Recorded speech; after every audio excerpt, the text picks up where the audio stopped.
Alright, breaking news po mga idol. Dumating na po, lumapag na mga kaibigan, nag-touchdown na po dyan po sa Japan ang MP Promotions President Sir Sean Gibbons para nga po dito sa darating na laban ni Rene Marcuarto versus Shigeoka. Ngayon pong darating na April 16 for the IBF 105 pounds minimum weight.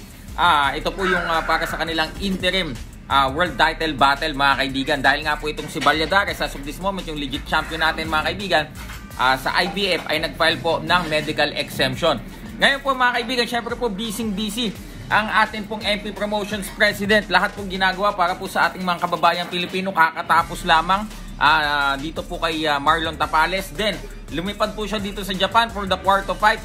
And then after po niyan dito po naman sa sa Stockton Arena, Stockton, California for the upcoming WBO bantamweight title fight against between Vincent Astrolabio and Jason Moloney mga kaibigan. So ito pong laban po na ito ni Rene Marcuarto mga kaibigan, na-post ko na po kanina. Nako, yung mga dehadista naman tuwang-tuwa.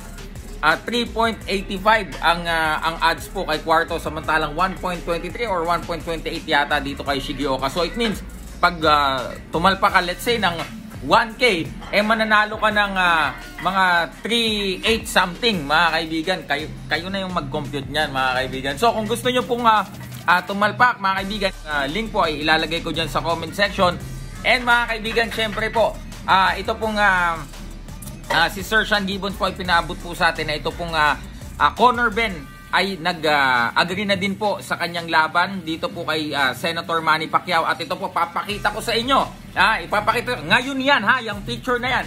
Ngayon po yan mga idol, nagkita po uli si MP Promotions President Sean Gibbons at ang promoter po ni Inoue na si Mr. Honda para po pag-usapan ang napipintong, diba? Hindi naman sa sinasabi nating si Inoue na agad ang mananalo kay Fulton. Pero mga kaibigan, ito pong again, pinapaliwanag, kinaklaro ko lamang po.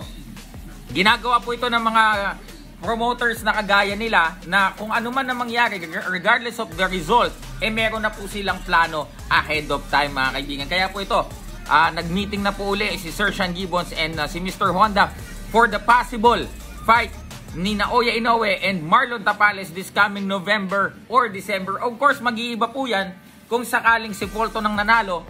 Kung si Fulton naman po ang manalo, wala naman po problema dyan dahil both Tapales and Fulton is being handled by Sir Sean Gibbons mga kaibigan. So yun po, napakagandang balita para sa Philippine Boxing, sa mga sumusunod po sa MP Promotions at sa Philippine Boxing in general mga kaibigan. Ikalat po natin ang magandang balita. Silver Voice TV, magandang umaga po, magandang araw sa inyong lahat.